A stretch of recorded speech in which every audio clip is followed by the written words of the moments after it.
नमो नारायण। प्रिय सिंह राशि के दर्शकों, आज हम बात करने वाले हैं मई 2024। मई 2024 भाग्य, कैरियर, बिजनेस, व्यापार, शिक्षा, प्रेम, स्वास्थ्य आपका कैसा रहेगा। और साथ ही साथ में ये भी हम आपको बताएंगे इस महीने की सबसे बेस्ट, सबसे अच्छी तारीखें कौन सी होंगी और सबसे अशुभ तारीखें कौन सी होंगी, जिस पर आपको विशेष सावधानी रखनी चाहिए। तो एक एक पॉइंट पर हम विस्तार पूर्वक चर्चा करेंगे। महीना बड़ा ही विचित्र, बड़ा ही अच्छा होने वाला है, क्योंकि आपके लगने सूर्य भगवान उच्च के हैं। 14 मई तक आपके उच्च अवस्था में रहेंगे। 14 मई के बाद में आपके 10वें भाव पर गोचर कर जाएंगे। अच्छा, उसी के साथ ही साथ आगे हम बात करते हैं बुध। जो बुध आपके कौन बनते हैं? बुध ही आपके धन भाव के स्वामी बनते हैं, आपके धनेश बनते हैं। और साथ ही साथ में यही बुध आपके लाभ स्थान के स्वामी बनते हैं, अर्थात आपके प्रॉफिट के स्वामी बनते हैं। जहां पर अभी सूर्य कहां पर बुध है? अभी बुध जो है राहु के साथ जड़तत्व दोष बनाए हुए हैं। ठीक कब, कौन सी तारीख को?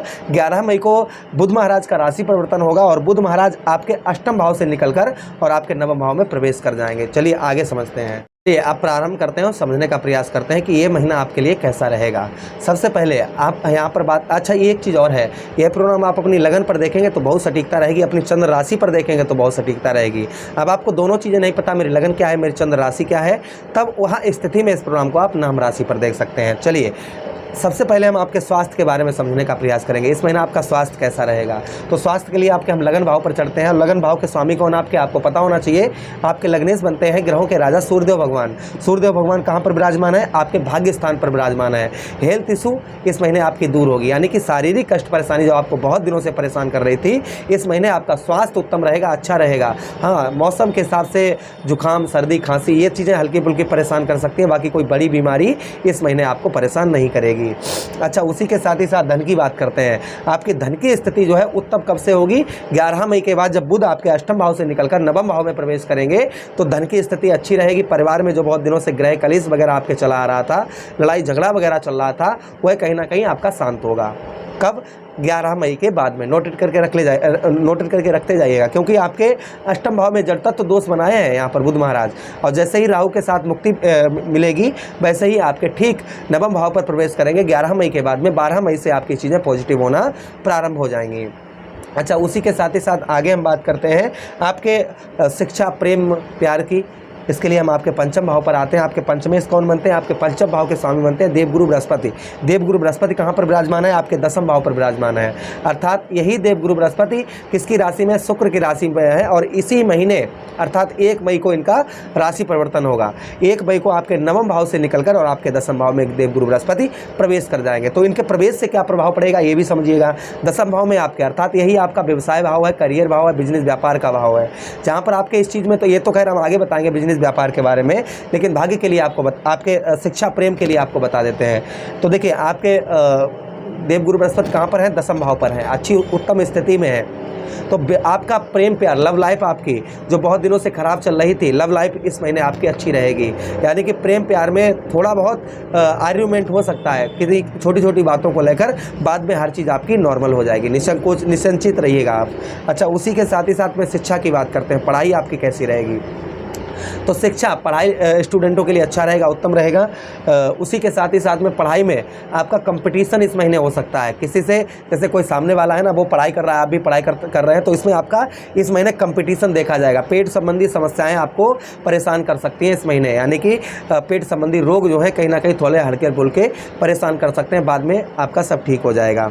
अच्छा, उसी के साथ ही साथ आगे हम बात करते हैं आपके दाम्पत्य वैवाहिक जीवन की। आपका दाम्पत्य वैवाहिक जीवन कैसा रहेगा इस महीने? तो देखिए उसके लिए आपके हम 7वें भाव पर आते हैं। आपके सप्तमेश कौन बनते हैं? आपके 7वें भाव के स्वामी बनते हैं शनिदेव महाराज। शनिदेव महाराज स्वराशि हैं, अपने राशि के अंतर्गत ये हैं। जिन लोगों के रिश्ते नहीं रुक पा रहे थे, जिनकी शादी वगैरह नहीं रुक पा रही थी, तो संभवतः ही, क्योंकि इस समय पर शनिदेव महाराज मार्गीय अवस्था में है, तो अर्थात उनकी शादी अवश्य ही रुकेगी।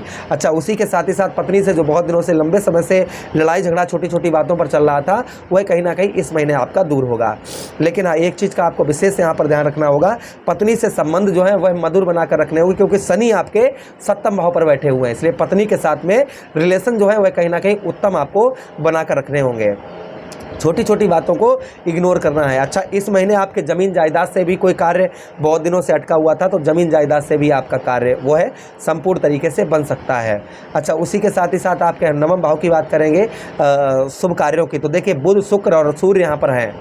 इस महीना बहुत दिनों से आप मांगलिक कुछ कार्य करना चाह रहे थे, यानी कि घर में कुछ उत्सव भरा कार्य करना चाह रहे थे, या कहीं पूजा पाठ हवन ये सब चीज़ें, कहीं ना कहीं मांगलिक, सीधा कहने का मतलब है कि आपका बहुत दिनों से जो मांगलिक कार्य नहीं हो पा रहे थे, इस महीने कुछ आपके मांगलिक कार्य हो सकते हैं, यानी शुभ कार्य हो सकते हैं। भाग्य की बात करें, आपके भाग्येश कौन बनते हैं? मंगल देव बनते हैं। मंगल देव कहाँ पर है? राहु के साथ अंगारक योग आपके अष्टम भाव पर बनाए हुए हैं। तो भाग्य की ओर इस महीने आपको कदम बढ़ाने होंगे, यानी कि कोई भी कार्य करना है उसके लिए आपको स्ट्रगल, मेहनत करनी होगी, तभी वह कार्य आपके संपूर्ण तरीके से बनेंगे। फिलहाल में यहाँ पर सूर्यदेव भगवान 14 अप्रैल तक है, आपके सारे कार्यों को संपन्न यहाँ पर करेंगे, किंतु आपको स्ट्रगल, मेहनत थोड़ी सी ज़्यादा करनी पड़ेगी। अच्छा, उसी के साथ यात्रा, कुछ आपकी जर्नी यात्राएँ भी इस महीने, धार्मिक यात्राएं होने की संभावना इस महीने बढ़ रही है। कुछ आपकी धार्मिक यात्राएं कहीं ना कहीं संभवतः ही इस महीने आपकी बन सकती हैं। अच्छा, उसी के साथ ही साथ आगे बढ़ते हैं और हम बात करते हैं आपके व्यवसाय की, आपके कैरियर की, क्योंकि इंसान का सबसे मेन चीज़ क्या है? व्यवसाय और उसका कैरियर। अगर उसका कैरियर ठीक है तो वो हर चीज़ प्राप्त कर सकता है, उसका कैरियर अगर खराब है तो वो क्या प्राप्त कर पाएगा? कुछ नहीं कर पाएगा। तो कैरियर, व्यवसाय के लिए आपके हम दसम भाव पर चलते हैं और दसम भाव के स्वामी की ओर देखते हैं। तो आपके दसवें कौन बनते हैं? आपके दसम भाव के स्वामी बनते हैं दैत्य गुरु शुक्राचार्य जी। शुक्राचार्य जी कहाँ पर विराजमान है? आपके नवम भाव, भाग्य स्थान पर विराजमान है। अब समझने की बात है यहाँ पर, नवम भाव के स्वामी कौन? दसम भाव के स्वामी कौन? दैत्य गुरु शुक्राचार्य जी नवम भाव पर बैठे हुए हैं। इनका राशि गोचर होगा, कब होगा राशि गोचर? शुक्र का 19 मई को राशि गोचर होगा, और 19 मई को शुक्र जो है आपके नवम भाव से निकलकर और दसम भाव में प्रवेश कर जाएंगे। कब कर जाएंगे? ध्यान से सुनिएगा, 19 अप्रैल को। अब 19 अप्रैल को दोनों गुरु यहाँ पर, एक तो दैत्य गुरु शुक्राचार्य जी और दूसरे देवगुरु बृहस्पति, दोनों ही एक भाव पर होंगे। तो संभवतः ही व्यवसाय में आपके ग्रोथ एकदम से, जो अभी तक आपके व्यवसाय में ग्रोथ नहीं आ पा रहा था, यानी कि व्यवसाय में तरक्की नहीं पा रहे थे, तो संभवतः ही आप उस समय के बाद में, अर्थात 19 मई के बाद में आपके व्यवसाय में आपके ग्रोथ आपको देखने को मिलेगा। चलिए, अब हम बात करते हैं इस महीने की शुभ और अशुभ तारीखों की।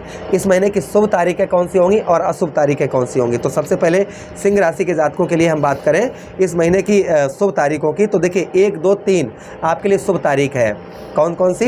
1, 2, 3, 4 तारीख शुभ नहीं है, 5 तारीख शुभ नहीं है, ठीक है। 4 और 5 ये 2 तारीखें शुभ नहीं है। फिर उसके बाद 6, 7, 8, 9, 10, 11 ये तारीखें शुभ हैं। 12, 13 और 14 ये तारीखें शुभ नहीं है। 15 ये भी शुभ नहीं है। 15 के बाद 16, यानी कि लगातार 12, 13, 14, 15, 16 ये 4 दिन आपके लिए शुभ नहीं होंगे। उसके बाद 16 के बाद 17, 18, 19, 20, 21, 22, 23, 24, 25, 26, 27 ये दिन शुभ होंगे। फिर 28 तारीख आपके लिए शुभ नहीं होगी, बाकी 29, 30 ये तारीखें शुभ होंगी। रेमेडीज उपाय की बात करते हैं, तो आपके लग्नेश का, अपने लग्नेश का उपाय अवश्य करिएगा।